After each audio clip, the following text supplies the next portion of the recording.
None of us want to have to deal with emergencies in life. We just as soon avoid them, but avoidance is not preparedness. We're going to spend a little bit of time today talking about how best to be prepared in case an emergency arises. So put on the brakes, grab a cup of coffee, and join the conversation because it's time for Coffee Breaks with Steve.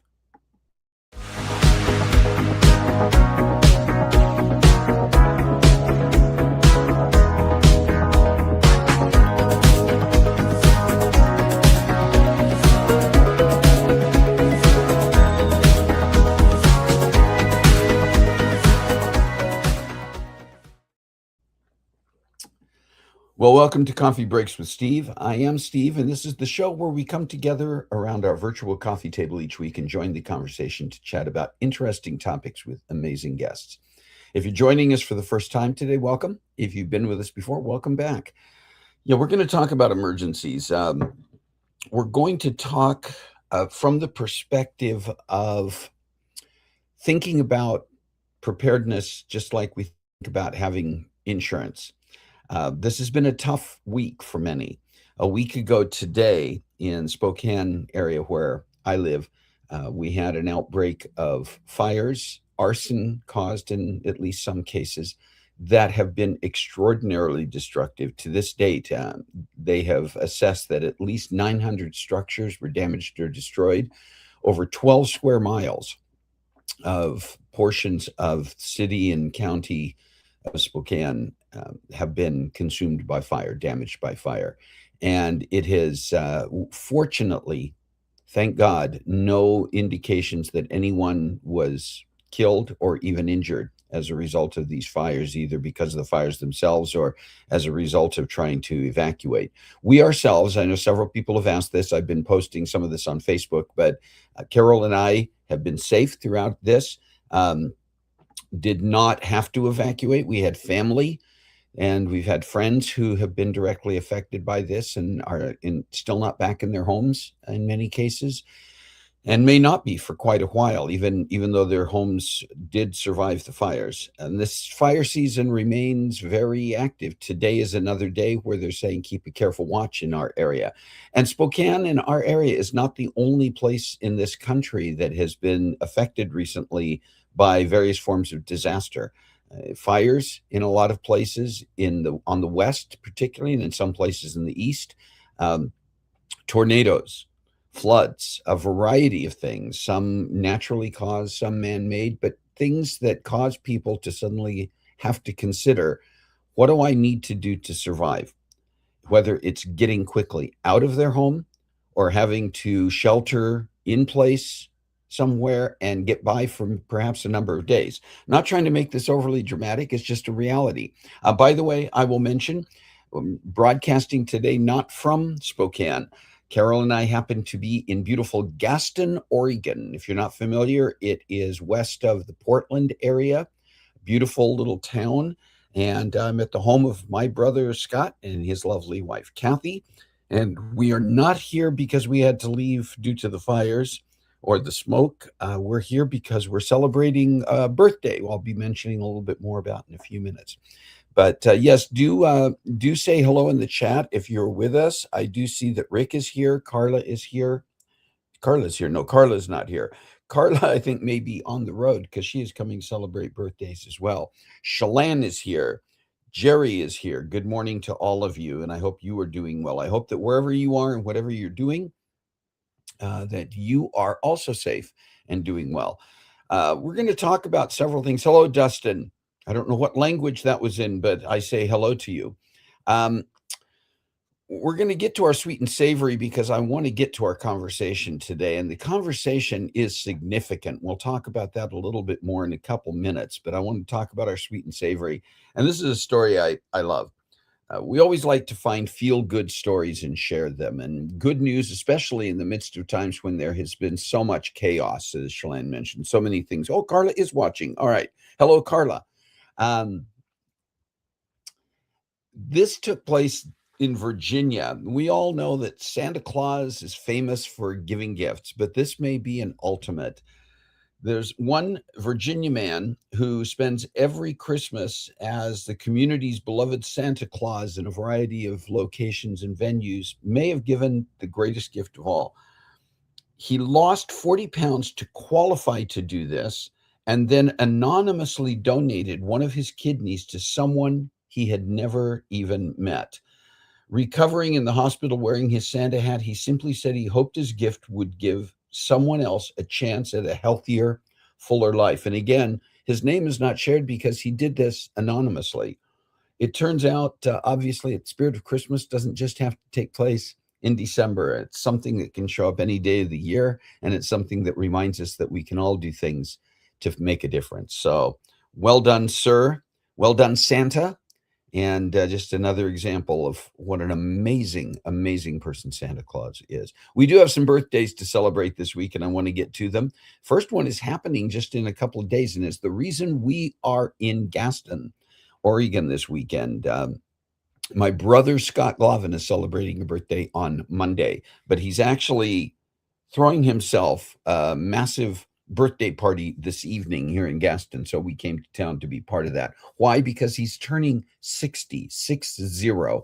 And we want to celebrate that milestone with Scott. So happy birthday, Scott. You'll be hearing that from me, obviously, multiple times today, tonight, over the next few days. And then on the 11th, on Tuesday, Keith Foster, you may remember Keith. He is a long distance ultra marathon and distance runner who, along with his running partner, Joel Herman, have been on the show actually months ago. They shared on a daily basis as they were doing a multi-day, several 100-mile run. But Keith survived all of that to where he's celebrating another birthday this coming Tuesday. So happy birthday to Keith. And then Analia Young, who's another dear, dear friend and friend of this show, has been on here before, and amazing individual, is celebrating a birthday on the 12th of August. And so we want to wish Analia a happy birthday as well. Do you have a special day this week? You can let us know that in the chat so we make sure that we can celebrate it with you. You have a special day coming up, perhaps later in the month of August, later this year, whenever it might be. You can send us an email to cbwsteve@comcast.net so we get it on the calendar and make sure that when the week comes of your celebration, it doesn't have to be a birthday. It can be an anniversary. It can be whatever is a special day for you and you would like us to celebrate with you. Get it to us and we will make sure we do that. Let's see. I want to make sure we're showing and sharing our comments. Look, here comes the birthday boy. We just mentioned you. I know you said names. You said my name. I did say your name. So you now talked about me. I talked about you. So now we're seeing your face, and I'm just going to keep seeing it. I love your face. I'm just going to stand here. Just going to stand here. I love that. You can do that. That's what live broadcast is about. Last time that happened, we were in Lincoln City. We were in Lincoln City, and your face showed up. So okay, have fun. Thank you. You too. Mm-hmm. Thanks for stopping by. Anytime. There's just living proof that we are indeed here. Listen, I want to talk just for a moment about the purpose of this topic today, and the irony is not lost on me. This conversation with Chandra Fox, who I'm going to tell you about in just a moment, was recorded one day before the outbreak of these terrible fires in Spokane. We recorded this on the Friday, the day before. And it's interesting because you could say that, well, this is a little bit, closing the barn door after the horses have gotten out type of thing. That too bad we didn't share this episode before the fires. It is never not a good time to talk about this, to talk about being prepared for emergencies. Why? Because just because something happened in one area this last week doesn't mean it can't happen again to the same people. And it certainly does not mean that it can't happen to any one of us at any time. This conversation was actually prompted because several weeks ago, there was another fire that was not far from our neighborhood in Spokane, and we did have to evacuate. And it reminded both Carol and me that even though we've had items prepared in the past, we weren't really ready to just get right out the door. We had some things that we had to pull together at the last minute. We had some things that once we went back after that evacuation, got back home and started reviewing, realized had some things that if we thought about it in advance, we would have had ready and taken with us, and we didn't have them with us. And even some of the things we did have, some emergency kits and stuff, had outdated items. And so it put us in a place of reevaluating and taking another look at those things and updating some things. And it prompted me to reach out to our area, Spokane County's emergency management services, to talk to them and ask if they would be willing to have a conversation with me for coffee breaks and just share some helpful, useful information about emergency preparedness for everybody. So let me just tell you just a little bit about our guest today and why I think it's vital that you pay attention to this. Chandra Fox is a certified emergency manager and joined Spokane County Department of Emergency Management in April of 2017. She's had more than 20 years of emergency management experience, including being a contract instructor with the Emergency Management Institute and a Washington State certified NIMS ICS instructor. Her background includes 15 years as coordinator for the Emergency Services Coordination Agency, serving a population of 190,000 people in 10 cities. During that time, her duties included all aspects of emergency management programming. In 2014, Chandra deployed to the State Route 530 mudslide incident where, as part of the debris task force, she was responsible for the creation of the Personal Belongings Reunification Program, recovering and caring for over 2,000 items for survivors as well as victims' families. Chandra is active in both the Washington State Emergency Management Association and the International Association of Emergency Managers, and has served as the latter organization's Region 10 president. She holds a BA from the University of Puget Sound and received her Certified Emergency Manager credential in 2007. So someone who is extraordinarily well qualified to talk about emergency preparedness. And listen, please listen. Please pay attention to this. I learned things even though I felt like we were pretty ready. I learned things from this conversation. No matter where you are, no matter what your circumstance, pay attention to this. Here's the conversation with Chandra Fox.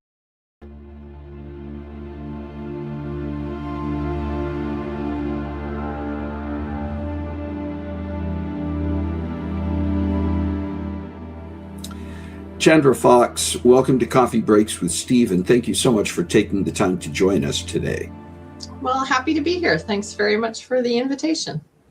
You know, we discussed the fact that this in many parts of the country right now has been a particularly heavy time for a variety of disaster types of situations, including wildfires, et cetera. And I think it's relevant to be talking about some of these things. You know, many people, I think, including myself at one time, assumed that preparedness for any kind of an emergency requires a lot of monetary investment or a lot of very specialized equipment. I wonder if you can talk just a little bit as we start out about what are some of the most important first steps that households can and should take. So I think preparedness really has to kind of match, it has to be relevant to where you live, right? So your preparedness has to match up with the threats and hazards that you face. And, you know, I've been doing this a long time. I'm getting close to 30 years in the profession of emergency management, and our understanding of preparedness and how we approach and teach preparedness has actually changed a little bit throughout the years. And what we're really focused on is helping people understand that when they think about preparedness, what they're really doing is they're building resilience into, you know, their own family structure, their own life structure. So folks need to look at the things that are important and meaningful to them as they start approaching preparedness. So, you know, the first step obviously is to understand what are the hazards that you're facing, because how we prepare varies hazard to hazard. Yes, there are some things that everybody should be doing, kind of across the board. But there are other things that that are more specific to specific hazards. So understanding that depending on what you're preparing for, if you're worried about power outages or losing, your utilities, things like that, then you want to be thinking about, how do I store food? How do I prepare food? And how do I ensure, I can feed myself and my household for a duration? We used to say 3 days. We now tell folks to plan for at least a week, depending on where you live and what the resources are in your area, probably longer than that. But it's also things like making sure that you have adequate supply of your important medications. It's making sure you have communication capability, whether that is a old time transistor radio with batteries, or whether it is satellite. Making sure you have some type of redundant communication capability, making sure that you have batteries and you have power, and then making sure that, and this has always struck me as kind of funny, but when we talk about building a disaster kit, your food, your first aid supplies, all of those types of things, making sure that you have something nice in there for yourself as well. If you're a chocolate person, make sure you've got a couple of chocolate bars, things like that, because a little bit of enjoyment, positive reinforcement can go a long way when you're in a challenging situation. Let's talk for a minute about kind of continuing on with that concept, and I'll refer to it as sheltering in place, the idea that you may have to stay within your home for a period of time, power outage, maybe it's some other situation that requires that. And you talked about having the proper food stores, that type of thing. I also think about maintaining power for certain things. A lot of people will take the time to invest in generators or some type of battery backup type of a system. But it's also important to just make sure you got, as you mentioned, things that don't necessarily have to rely. I'm thinking about stuff that might be in the refrigerator or freezer, and there's a risk of spoilage. But having food items that aren't based on having to preserve them, having long-term canned goods, that type of thing. Again, are we talking about having sort of a backup of 7 days, or should people consider having something that's a little more substantive in terms of having that kind of food storage? Well, it really depends on where they're living. Where the individuals are living, what their resources are in terms of the local economy and things like that.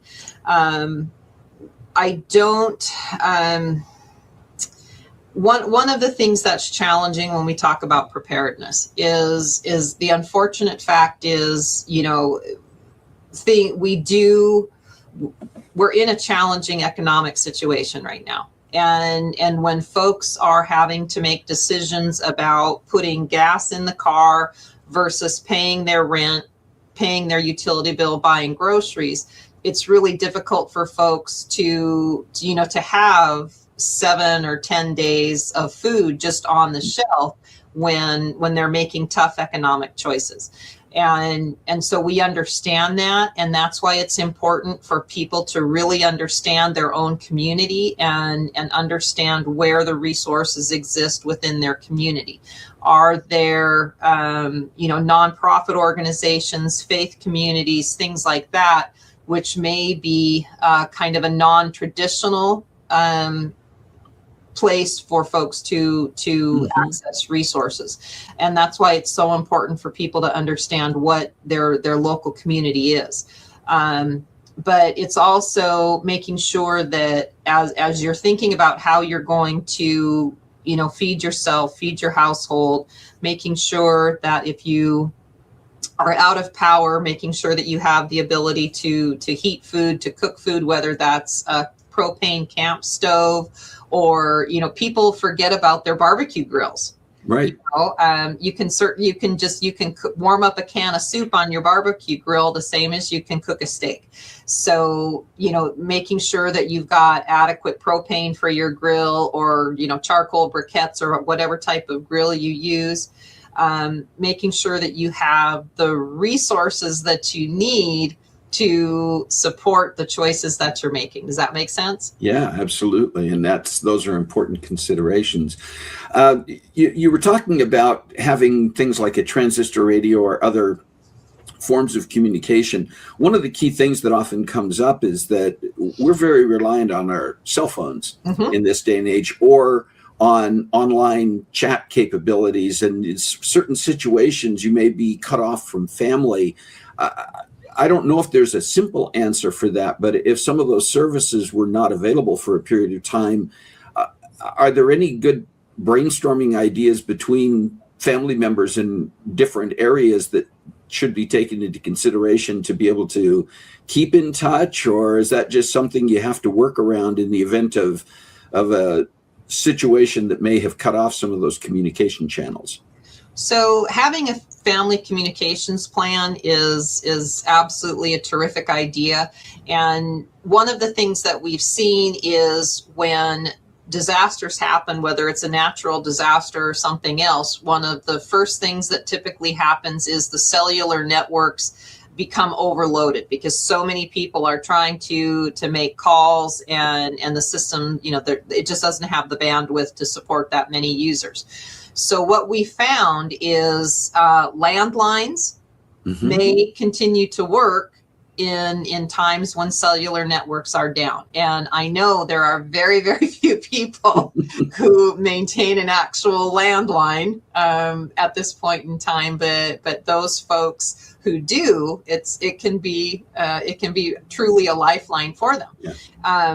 But my point is that when we're talking about family communication plans, it can be helpful to have, if you have different family members in different areas of the country and different areas of your state, you can designate one person as kind of the central operator, and family members, if they can reach that one person, they can keep track of where everybody is, and they can share that information out with the rest of the family.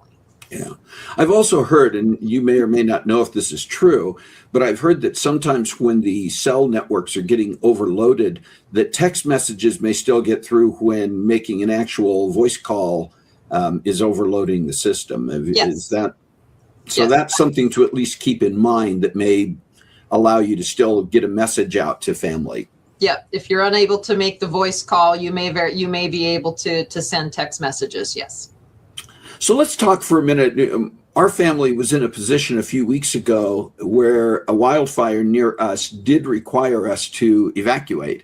And as sometimes is the case, we didn't get a lot of notice. It wasn't like we got an initial warning, say, hey, just keep an eye on this. It went pretty quickly from a be prepared to leave to get out now. And we had a couple of our grandkids with us at the time.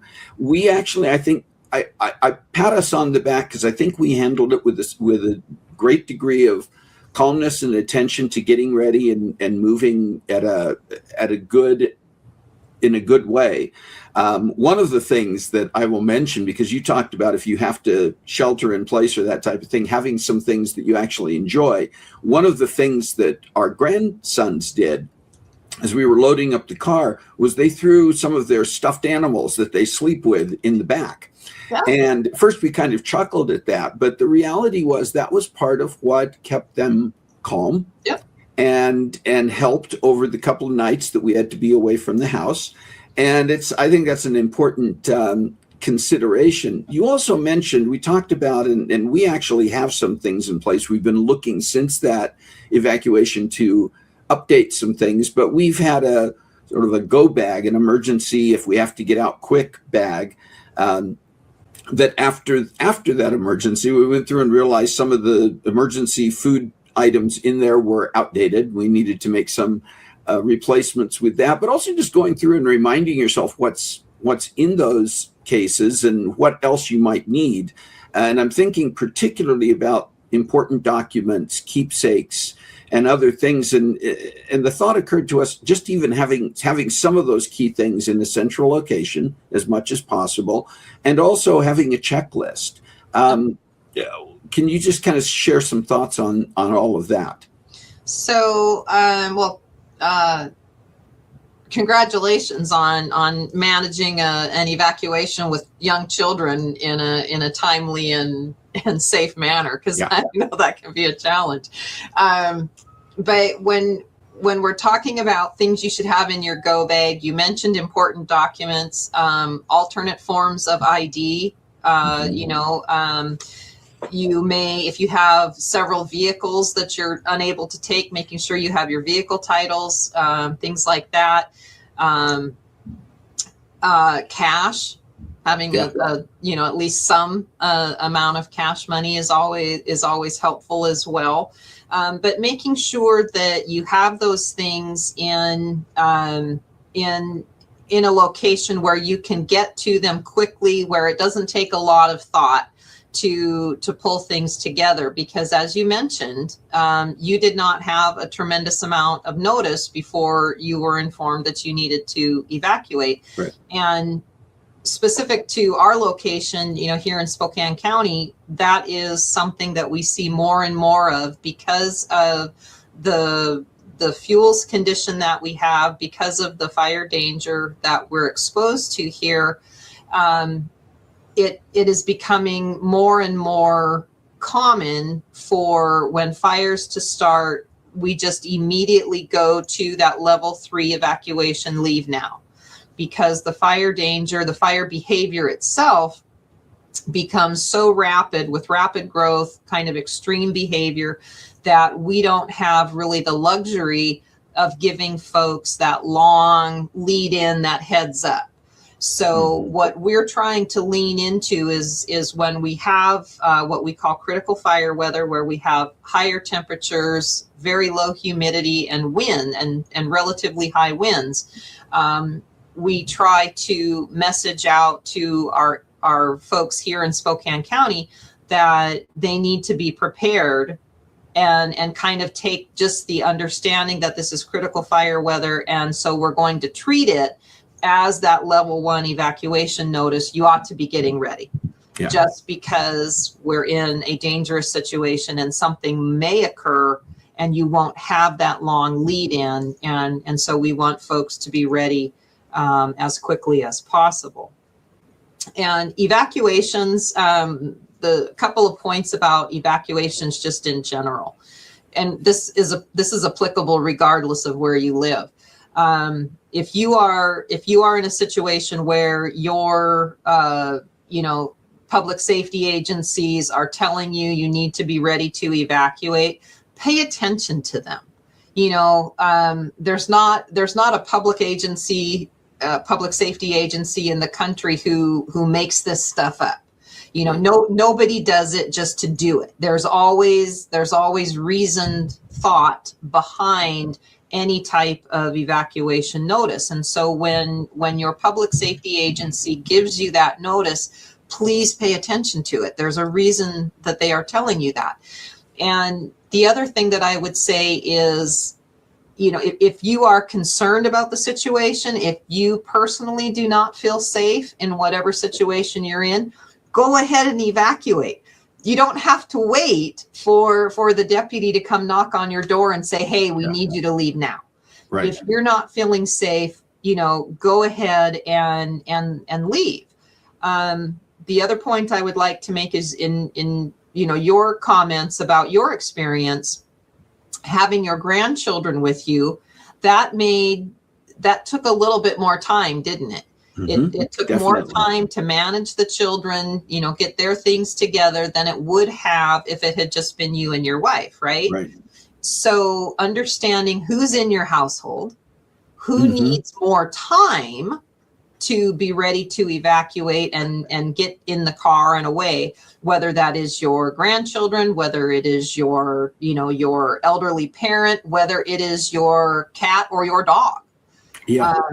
If you need more time, make sure you are are taking that time that's allotted to you. And that's why pre-planning and preparedness is so important, because if you have the cat carrier with the cat food right by the door, and all you need to do is grab your kitty and put the kitty in the carrier and out the door you go, that's much quicker and much more efficient than, trying to remember, oh, where did I put the cat carrier? And oh my God, where's the cat? So right. That's why preparedness is so important to all of this conversation. A couple of additional thoughts that come to mind with that, Chandra. One is during that evacuation that we were in a few weeks ago, we also had family members living nearby who were faced close enough that they were faced with the same situation, and a member of the household with a disability that was not going to be able to be immediately transported through just their own vehicle. And the family member called 911 to find out what the options were, and we're told you're not at a level 3 yet, but we're putting you on the list, and if you're getting close to that, we will work with you to make arrangements for transportation. And they sent an ambulance, and they were able to provide the family member with a location at one of the hospitals here in the area that had that kind of sheltering set up for people in an evacuation who needed the additional care. And it was just good to know that, again, now they know for the future that they can how to make those kinds of arrangements, not be caught in a situation where they're already at a level 3, you got to go now, and trying to set that up. So I thought that was just important to include. And with that, the other thought that comes to mind kind of with that idea is having communication with neighbors within your community to kind of know who is who and who may need some additional assistance getting out. Maybe it's an elderly neighbor or someone with a disability. Do you think that, maybe speak a little bit about the idea of the importance of communities working together? That's a very important point. And it's something that we like to encourage. It's something that we like to see, whether it's your cul-de-sac or whether it's your faith community or whatever it is, having someone who understands who the vulnerable people are in your community, whether it is, an elderly person, or maybe you have a family down the street who have latchkey kids. That's a very common situation where we have young people, youngsters who are home alone in the afternoon until mom and dad are able to get home from work, and understanding who those vulnerable folks are, and finding a way to, prepare their families and assist those families that perhaps need that extra help. That's something that's very, very important. And if people can do that on a community level, neighbor to neighbor, that helps us tremendously. When we know that folks are working together to support their neighbors and their extended families, that's hugely helpful to the public safety agencies. What do you see as some of the most common misconceptions or mistakes that people tend to make, whether it's before in preparing, during an emergency situation, or even in the aftermath? Probably the most common, it's two things really. It's not happened before, so it's not going to happen. If it happens, it won't be that bad. And it's just not that big of a deal. Mm-hmm.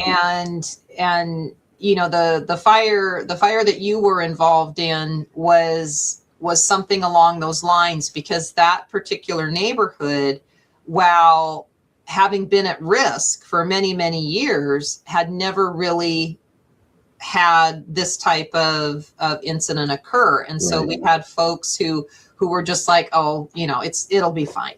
Well, it's not fine. And one of the challenges that we have is helping people across the entirety of our county understand that they're all at risk.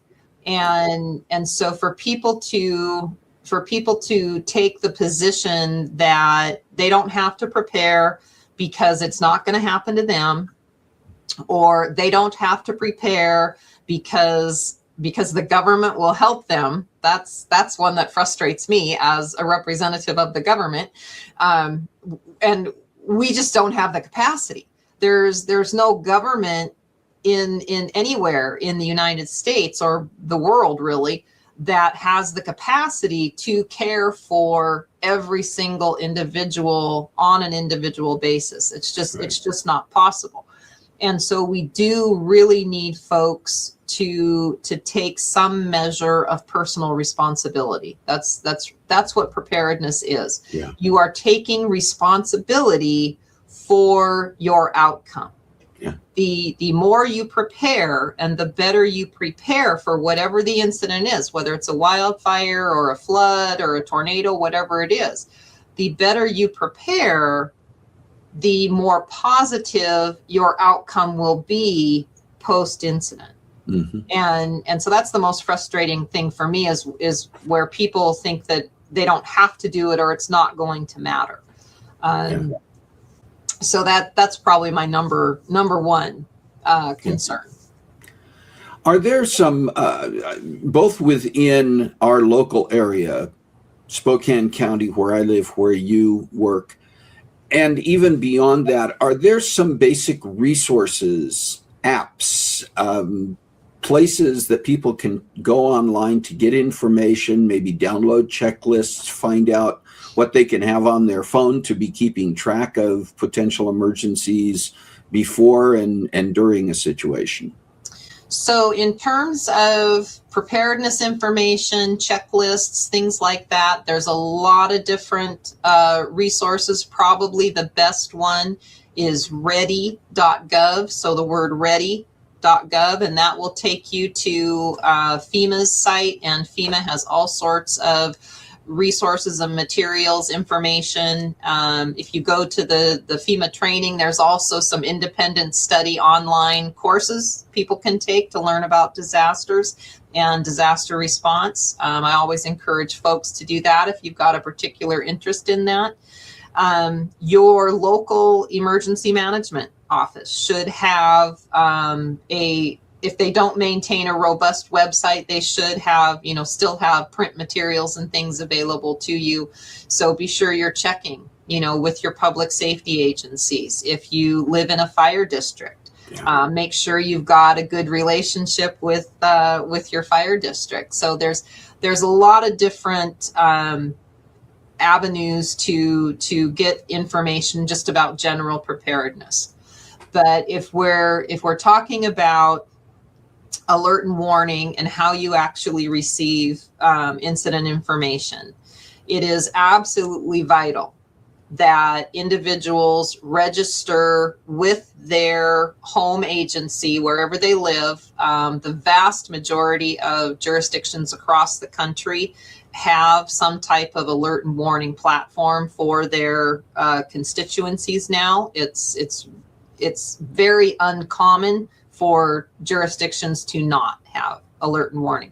So the vast majority do. So wherever you live, making sure that you are registered into your jurisdiction's alerting system. We do have technology that that is capable of pushing information and alerts out to the general public. Those are called WEAs, wireless emergency alerts, and that is the IPAWS system, Integrated Public Alert and Warning System, which is managed at the federal level through FEMA.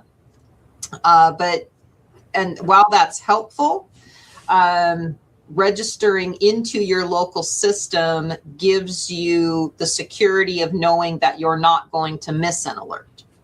Because sometimes how the alert is sent through the WEA, the IPAWS system, it may not reach you because you may not be in the geo-targeted area. And so if you're registered into the system, that guarantees you that you will receive whatever messages is coming out. We have a lot of folks here in Washington State, kind of the western states, California, Oregon, Washington. I think it's gone into Idaho now. But the Watch Duty app that came out of, it was developed by a group of folks in California in response to the wildfires they had there. Hugely, hugely helpful. But again, it doesn't guarantee you're going to get the information you need. And right now, watch duty is only focused on wildland fire. So if we have another type of incident, whether that is, a train derailment or a hazardous materials release or, severe winter storm, watch duty is not going to have that information. Your local alerting authority is going to have that information. Good.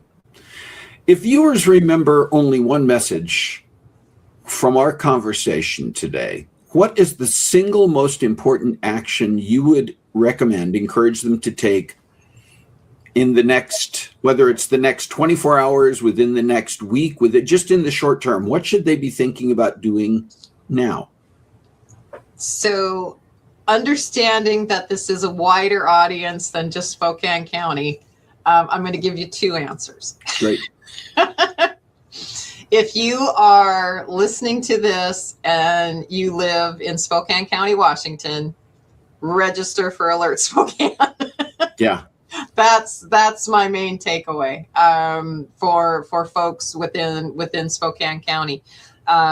We are facing some seriously dangerous fire conditions coming up this weekend into the rest of the summer. Yeah. Folks need to be careful. Folks need to be registered and able to receive the information. For folks living elsewhere, probably I would say the first thing that you need to do is understand your risk. So what are the hazards that you are exposed to wherever it is that you're living? If you're in the Midwest, you may be more concerned, about tornadoes than you are anything else. Okay, so what does my risk for tornadoes look like, and how do I prepare for that? So understanding your risks and then making the decision to do something and take that first step into building preparedness into your house. Make it, it's kind of a lifestyle, but you're really focused on is you're building resilience for yourself and your loved ones. And that's really how you need to look at it, is you're making decisions and you're taking action to help protect what you care about. Yeah. Well, Chandra Fox, thank you so much for taking the time to join us to share this important, vital, really lifestyle information. Thank you as well to you, your team, all of the responders, both here locally in the Spokane County area, but throughout the nation, who work so diligently to help keep us all safe and prepared for any emergency. Well, you're very welcome, and thanks again for the invitation.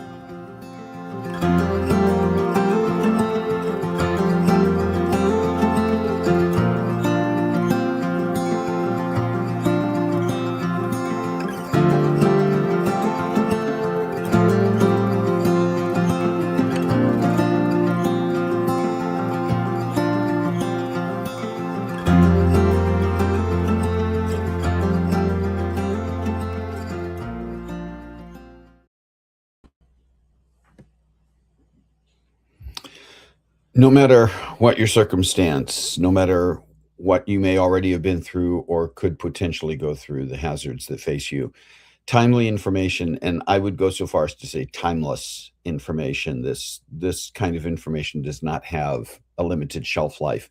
And I hope we all found things within the conversation with Chandra Fox to apply in our own situation. I know Carol and I, listen, even heading out of town this weekend, recognizing that once again, Spokane County is under a red flag fire watch. This is another weekend when they were concerned about wind, dry conditions, fires that have already continued to burn that could spread as a result of this.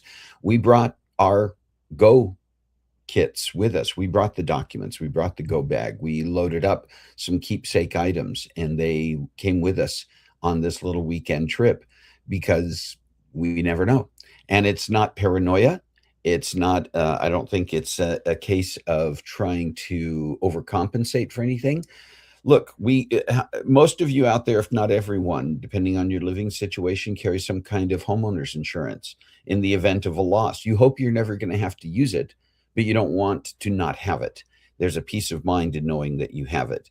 And when it comes to things like emergency preparedness for us, when we did have to evacuate due to a wildfire a few weeks ago, for the people in our community who we know and so many others, by the way, they're saying 65,000 people or more just in the Spokane area evacuated their homes, most of them still out of their homes, whether they lost property or simply in areas that are still too dangerous to return to. 65,000 people. And so, when you're talking about something like this, it's not simply a matter of, yes, insurance is fantastic and it's important because in the event of a loss, you have the ability to recover and rebuild and try to move forward with your life in that way.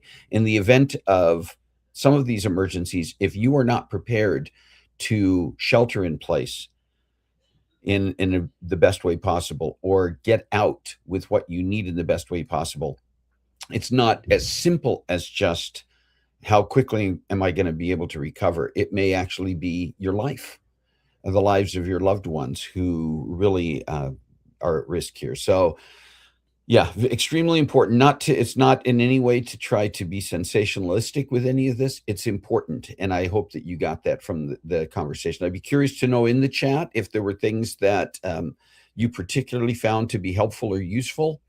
If you would be willing to even share those, that would be great. We would love to know what, for you, were the most useful and important things that you heard from Chandra.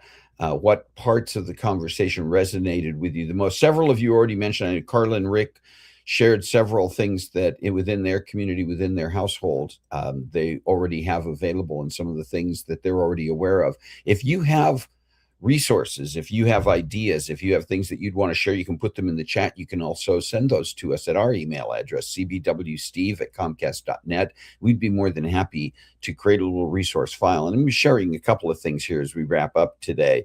But once again, a huge thank you to Chandra Fox. It was already a busy season when we set this recording time, and we worked very carefully around Chandra and her team to set this time to be able to record that conversation. And as we mentioned several times here, and she mentioned that they were also watching very critically on the day that we recorded this. And after we finished recording, as she and I were talking, she indicated they were very concerned about the weekend coming up, one of the highest levels of concern they'd had in quite a while. And again, the sad irony is that it played out in such a way that the fires that broke out the following day and have continued to affect the community are considered the most extreme and severe in the history of the state of Washington. And they're not finished yet. They're still working on those. They made great progress in containing and subduing those fires. They're still hotspots, and they're not 100% contained. So you can see the how critical it is to know and to be aware, and how important it is to have resources such as Chandra Fox and her team in our area. And so once again, very grateful to them, to all of the responders, to all the medical personnel, to all the firefighting personnel, law enforcement, everyone. National Guard has come in to help.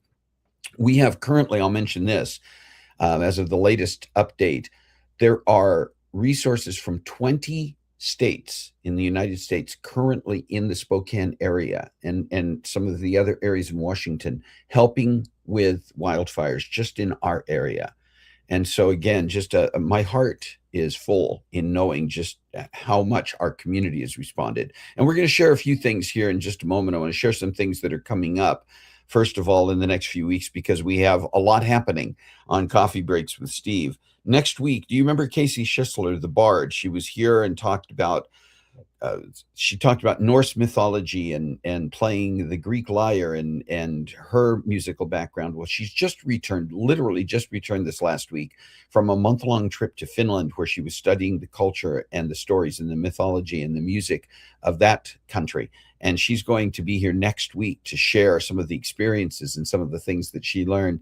And it's just another fascinating conversation with the Bard. So you'll want to be here for that. And then in 2 weeks, we're going to have a lady by the name of Muffy Nye, who is going to be here. She is a dance instructor. She teaches tango and other jazz and other forms of dancing. And not just, okay, so you dance, but why can dance be such a great way, both from a physical and as well as a mental and emotional standpoint, be great exercise and just great for us in terms of building our confidence, building our own sense of self. And so Muffy's going to come and talk to us about that. Another fun conversation. And then 3 weeks out on August 29th, we're going to have a cool gentleman by the name of Rafael Hernandez, who is a veteran, combat veteran from Afghanistan, also a career soldier who just retired from the Army last year. And he's also not only a businessman and entrepreneur, but he's an author who's written 2 books. One of them just came out. And he's going to be talking about his books, and he's going to be talking about his journey in the military and beyond that. And you'll want to be here to hear from him. All right, what are the topics you'd like to discuss? Who are the guests you'd like to see? Would you email us at cbwsteve@comcast.net? Share your ideas, and we can have a conversation about it. If you know people, some of our great guests that have been on here, so many of them have come from you and come from others who have said, I know somebody, or here's somebody that I can think of. And particularly if you do know somebody, you're able to make an introduction. It means a lot. And by the way, we always reward those with a little special gift that we have if we end up putting that topic, getting that gift on there. Speaking of which, most of you know, I think, that we have a YouTube channel. We are currently in the process of doing some major revamping to our YouTube channel to make it more accessible, to make it more visible, to make it more meaningful to the people who tune in. And just imagine how many people could benefit from learning what we just learned today from Chandra Fox. This is information everybody needs. If you're not yet a subscriber to our YouTube channel, would you subscribe, please? You can easily find it. You see where it is out there, but you can go to YouTube and just put in Coffee Breaks with Steve in the search, and it'll come up and you can subscribe. If you're already a subscriber, would you do yourself, do the people in your life a favor and share it with them? I'm not looking to get famous through this, but people need to hear from Chandra Fox, and we'll benefit from hearing from so many of our guests. Please share it. I'm also going to tell you this. Today, we extended this a little bit because of the message and some of the people who might want to tune in live. This is the final week that we're going to be live streaming to the YouTube channel. And let me explain that a little bit. We'll be talking about it a little bit more in the weeks ahead so people understand. Because of the revamp we are doing, we want to make the YouTube channel much more focused on specifically on topics and on guests. And we want to be able to edit and refine it so that some of the things that we talk about up front that we enjoy talking about are sweet and savory, and some of the things we talk about at the end, what's coming up next, may or may not have as much of a relevance and a shelf life. We want the focus of the YouTube channel to specifically be on those topics and those guests. So I'm working right now with a media director, Lisa Shepard, who is going to be in the process of updating and refining that. And to make it more realistic to do that, the live stream will continue on Facebook, which is where the majority of people tune in to be part of this live chat. And then we will get the episodes in their edited and targeted format up on YouTube and be getting that word out more effectively through there. I hope that makes sense. I hope you understand. We know that there are some people who may want to tune in live who aren't on Facebook, and we get that. And our hope is that this will not be any kind of a detriment. We believe it's actually going to be more effective as time goes by. So that's the direction that we're going with that. All right, listen, we started this month with another one of our nonprofits that we were sharing about, CYT Christian Youth Theater. And we're going to come back to CYT in September. We're going to pick that up where we left off and do more to promote them. But given the events of this last week, given some of the things that are happening, we thought it would make more sense, be more effective to talk a little bit about resources and organizations that are there to provide help in the event of emergencies. That can be places that you may want to donate to in some cases, or if you have needs, where you can go to get the resources and the help that you need. One of them is an organization called Direct Relief. And they have a website you can go to. You see it there at the bottom. They handle relief and aid and assistance and resources for people and areas that have been affected by wildfire specifically. And right now they're doing work in Washington State as well as a variety of other areas. That's one of the agencies you can look at for relief. They are a nonprofit organization as well. And if you want to donate to them to assist them in their efforts, you can go to their website and find out. Innovia Foundation is specific to our region of the country. They are the community foundation for Eastern Washington and Northern Idaho, the area where I live. And they have been key as a resource and a conduit for providing assistance and aid in the wake of these wildfires. They've set up funds, a fund specifically for this. They, on a regular basis, they provide donor advised and donor directed funding through the foundation.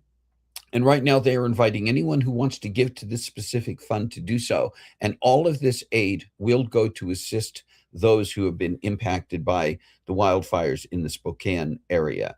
Another great organization. You see their website down there at the bottom.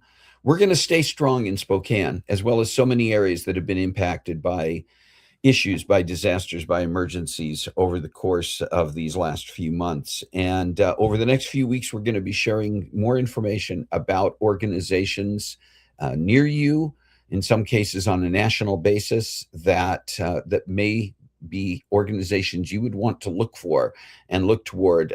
We also put the website in there for ready.gov, and that's the organization run by the government organization and site run by FEMA that has it. You talk about checklists and resources and ideas about how to be ready for any emergency. They are out there. Plus, you can take little mini courses online. So we invite and encourage you to look at that site as well. It sounds like, well, we're really focusing on this. Yeah, we are. My family and I have been very directly touched by some of the issues that are going on. And no matter where you live, there are things in your area, storms, flooding, fires, earthquakes, whatever it might be, things that could affect you and the people that you love. Please take this seriously. Please do the things that you need to be safe. And please remember to find a way to make a difference in your world this week. We can all do that in so many different ways. God bless you. Have a great week. We'll see you next time on Coffee Breaks with Steve.